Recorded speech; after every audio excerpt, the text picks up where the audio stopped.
Is that freedom of speech?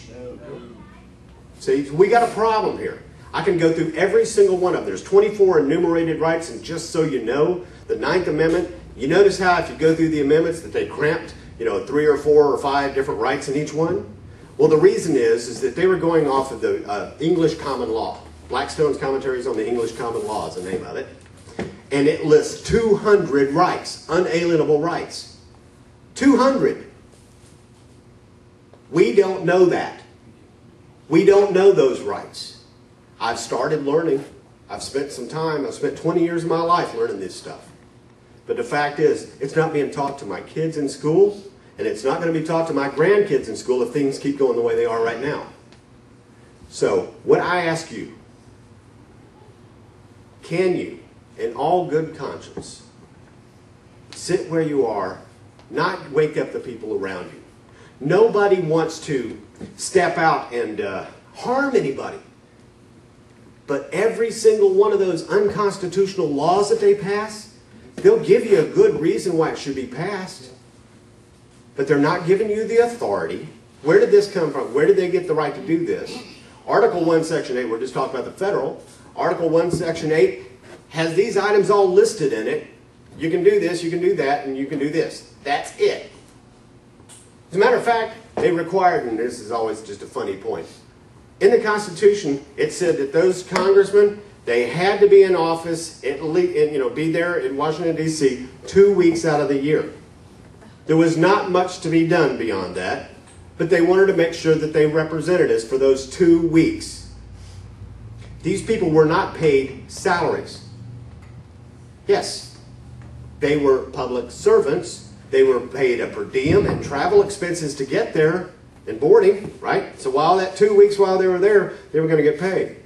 Now, if you're in office for 3 terms, you get a massive salary and it continues through the rest of your life.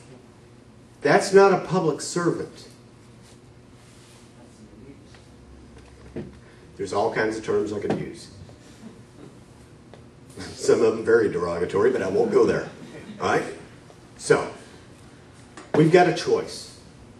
I know what I want for my children, my grandchildren. I've passed the 50-year mark. Now it's not so much for me. It's for them. Do I want to drive down the road and be free to do what I want to do? As long as I'm not harming anyone else or their property, I should be free to do just anything I want to do. I shouldn't be taxed out the wazoo. If I walk to any person in this audience right now and I said, can you give me your wallet? I want 50% of whatever's in there. You wouldn't get nothing. I wouldn't get nothing, maybe. Well, in this economy, I can, But I totally understand. But if I went and did that, and you say, what for? Don't worry about it. Just give me half of what you've got. Every single one of you object. But do you realize the government's doing it to you anyway? And some of it's in hidden taxes, right? Some of it is taken right out of your paycheck, so you can't complain. And then the employers, they're bossed in the fact that they've got to do it or they're going to be under fines. So the fact is that this is straight tyranny. There is no other definition for it.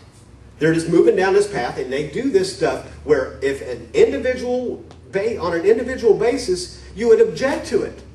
But it's been forced upon us. So we've got to take our rights back by exercising them. Because remember, the Constitution didn't give us any rights, right? So we just have to exercise them. And if you don't know what those rights are, just look through the first 10 amendments first, and then go back and just do a little reading and start understanding what this is all about. Now, I know that I'm probably running out of time, so I'm going to touch on something real quick. This goes back to the most popular topic right now. State sovereignty and nullification. These were classic means to take the government back, okay? To put it back in line. I'll give you my analogy here. I'm trying to give you lots of pictures that you can get in your head. The Constitution is like a boxing ring, okay? People have heard me say this before. It gives them a solid boundary. When the Democrats, Republicans, Constitution Party, Libertarian, I don't care, Green Party, whoever it might be, they can duke it out all they want inside of that boxing ring, and I don't care. There's going to be differences of opinion. But when they go outside of that boxing ring, they have no power. Nothing is there. We've got to bind the government with the chains of the Constitution, as Thomas Jefferson said. And that's a hard and fast line. Is it always easy? Sometimes we think, well, but, you know, they're doing this for me. Well, yeah, they're doing that at what cost? Are they taking it from someone else to distribute the wealth like the socialists, the Nazis, the blah, blah, blah all did? Most likely. If they're taking my money to give it to someone else without my consent, my written consent, then it's theft. Okay? There is no other word for it. Somebody takes my money without my permission, that is theft. And it is not consented to. I didn't give consent, did any of you? No. So I take a hard line. And the more I learn, the harder that line becomes. And I will tell you, each and every one of you, the more you learn what this is all about and where it's all coming from and the control systems that are all up there, you will get mad. You will get angry. What I suggest is that we take the Declaration of Independence, the Constitution, and the Bill of Rights and read about the founders and realize they laid out a blueprint. This is how we've got to respond right now. We've got to alter the government. That's what it says in the Declaration. Alter means we want our rights. We don't want you taxing us without representation or without our consent. We don't want you imposing laws on us without our consent. We don't want law enforcement officers, that used to be called peace officers, by the way, right? Pulling us over for some kind of a traffic stop when, by the way, there's a court case out there called Pinkerton versus Verborg that says that in order to violate that right to travel, right, they have to have probable cause in order to even stop somebody from moving. And by the way, this is not back in the horse and carriage days, this is in automobile days, but it says in order to have the right to pull you over, to have the probable cause, they've got to see you in the commission of a felony. That's the hard and fast rule. I wake up more law enforcement officers to that point. Second thing is this.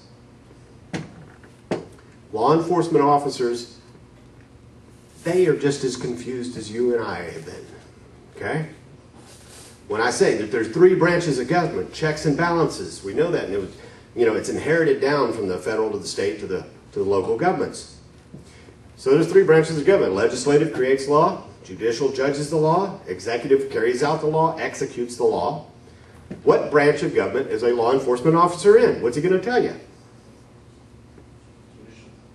Yeah, they're going to say judicial. I'm saying, so you judge the law? No. They execute the law. Which, what does the president, you know, if Congress passes a piece of legislation that's unconstitutional, what's the president supposed to do and what's his power? He can veto it. Guess what? Your local law enforcement officer can nullify a law right there. It doesn't have to happen at the state. It doesn't have to happen at the county. He can do it himself.